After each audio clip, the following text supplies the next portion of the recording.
Hello বন্ধুরা, সবাই কেমন আছো? আশা করছি সবাই খুব ভালো আছো। তো অনেক দিন পর চলে আসলাম একটা রান্নার ভিডিও নিয়ে। তো দেখো, সজনা ফুল কম বেশি এই সময় সবাই খাইয়ে থাকো।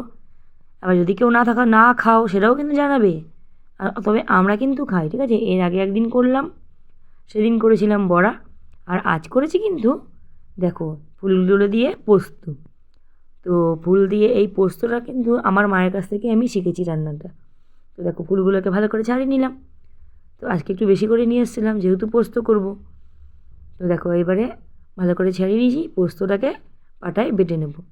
আর পোস্তটা কিন্তু আমি শুধুই বেটেছি, লঙ্কা দিইনি, কারণ লঙ্কা বাটলে আমার সত্যি কথা হাত খুব জ্বালা করে, তাই আমি লঙ্কাটা ফেলে দিয়েছি, লঙ্কা বেটে দিইনি। তো দেখো পোস্ত তো বাটা হয়ে গেল। এইবার কড়াইয়ের উপর বসিয়ে দিয়েছি। কড়াই তো প্রায় গরম হয়ে গেছে, একটু তেল দিয়ে নিলাম কড়াই। এর মধ্যে দেবো কালো জিরা ফোড়ন।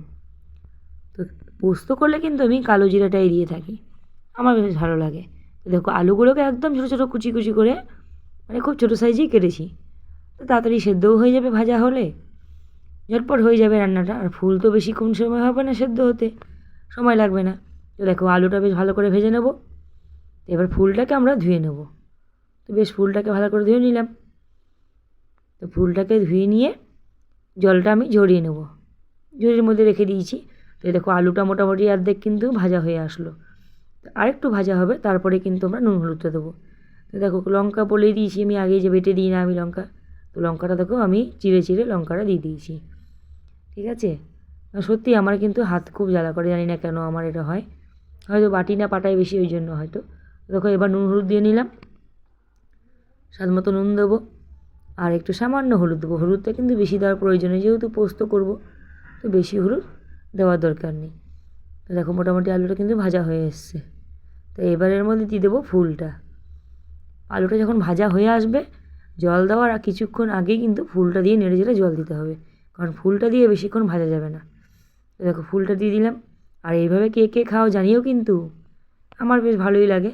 তোমরা খেয়েছো কি না তাও জানিও, আর যদি খেয়ে থাকো সেটাও জানিও। আর যদি না খেয়ে থাকো অবশ্যই একবার ট্রাই করে দেখো, আশা করি তোমাদের ভালো লাগবে। দেখো জল দিয়ে দিলাম পরিমাণ মতন, খুব বেশি দেবো না, কারণ যে আগেই বললাম ফুল তো সময় লাগবে না বেশি সেদ্ধ হতে।